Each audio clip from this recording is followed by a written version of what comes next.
Hi there, Desperado Sensei here. I found it really hard to unpack this behemoth of a topic into a 15-minute video without it being remedial. I want to make sure I hit everywhere that needs to be hit in order to paint a full picture and not just with primary colors. We're going to talk about food deserts.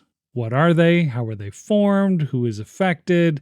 And how it is exacerbated. This section of the topic is the orientation, where we define some common themes and give you a little oversight. Now, I'm going to be upfront with you. The thing that inspired me to do this was this piece in an article I read about Kroger closing 60 underperforming stores inside the United States in order to better serve its higher performing stores. Now, before you all go late stage capitalism or free markets in my comment section, know that I don't ally with either of those sentiments in their absolutes. I'm not some communist that's going to tell you down with capitalism. And I'm not some liberal or classic conservative that's going to tell you it's what the market wills and it's just too bad. I'm solely looking at this as a problem that needs to be fixed. Hungry people can't eat late stage capitalism arguments, nor can they eat a that's too bad. And you'd have to be a real ghoul to think people shouldn't eat.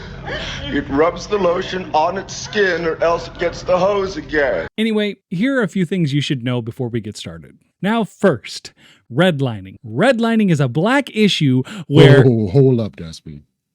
Were you just about to white-splain redlining? Yup! Maybe you should let someone with a little more experience take this one?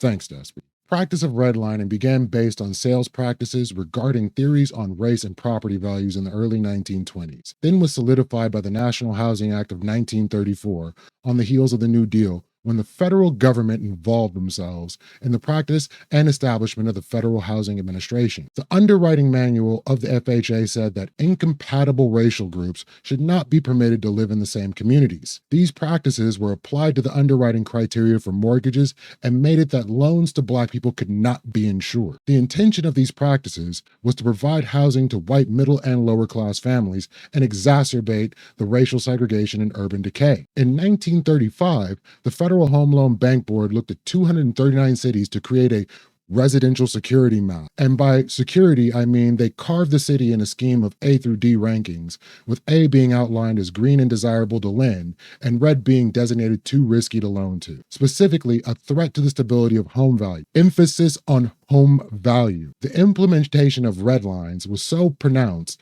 that in Detroit, the FHA wouldn't develop unless a 6-foot-tall wall was built separating the development between Black and white citizens. These practices were undergirded by the idea of exclusionary covenants, which created deed restrictions that were not deemed unenforceable until 1948. These covenants prohibited the buyer of a real property from allowing use or occupancy by members of a given race, ethnicity, or religion specified in the title. An example of the wording in one of these titles is, said premises shall not be rented to, leased, or conveyed to, or occupied by any person other than of what the white or Caucasian race. Thank you, Beverly Hills. The outcomes of these practices can be seen with the educational disparities due to property taxes being a significant source of funding for public schools, and minorities being barred through the residential mapping from higher income property. This also had the effect of reducing generational wealth among minorities due to being excluded from viable loans, or even worse, falling into predatory loan practices. Black families were prohibited from buying homes in the suburbs from the 40s to the 60s, gained none of the property appreciation of their white counterparts. By the time the Fair Housing Act came into effect in 1968, the homes available to Black people were marginally unaffordable, and while white families could use their home equity to send their children to college and sustain generational wealth, Black people have been largely excluded. Thanks, Lethe, for that clarification. You should take a second and think about the word food desert. Devoid of politics, devoid of party affiliation mantras, devoid of any of the prescriptions you've consumed online or in the media. Now, because food is apparent, let's focus on the word desert and why desert is used when we're talking about these things. So, we know what a desert is, but what is desertification? I bet you've heard the term food desert before, but if you haven't, it is a term used to describe areas where access to a grocer or a supermarket is beyond the reach reasonable means of people to travel to them. A food desert can mean that in the rural Midwest, where people drive everywhere, there is usually more than a 45-minute drive one way to reach a supermarket or grocer. For city folk, where a lot of people don't have access to cars, this means longer than 45 minutes by public transportation or on foot. What are the causes of desertification?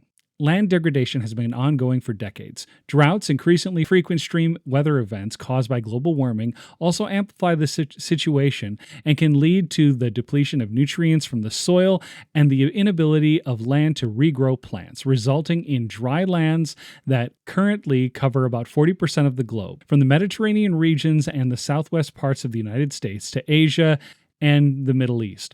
Droughts coupled with land degradation give rise to desertification. But this phenomenon is also caused by activities such as urbanization, ranching, mining, and clearing of land, and emissions generation. But further contributing to a rise in temperature and a reduction in participation, human interventions create a vicious cycle that only exacerbates the issue. The degradation of land leads to a reduction in soil productivity, which can lead to a variety of complexities, such as environmental hazards, food insecurity, as well as loss of biodiversity and ecosystem services. Now look, when they're talking about water, what we're talking about economically is money. When they talk about soil productivity and nutrients, what we're talking about is local economies. A rise in temperature amounts to the stagnation of wages and the overall wealth for the lower rung of the American system. So the term food desert is apt. Poor areas with sparse populations, not enough industry to keep the communities flourishing, and a lack of public transportation means people have to struggle further to survive. People are people, regardless of culture or origin. Even the UN found that 16 different countries, regardless of origin,